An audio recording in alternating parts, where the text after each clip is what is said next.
Hey guys, EcoClaw here, and today I'm going to be letting you have a look at our LEGO custom construction site. Here we have the forklift.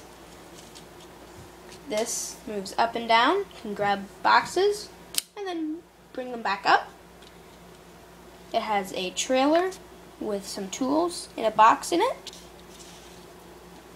This is an alternate build to the Digger, which is a LEGO city set.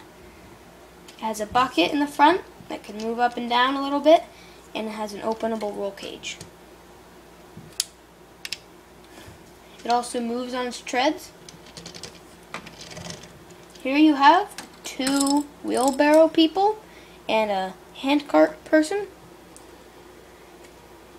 Here you have the building that they are working on.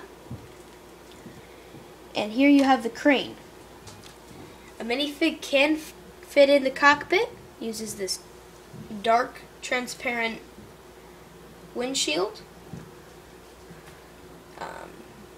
That's it. Thank you for watching, and I'll see you guys next time.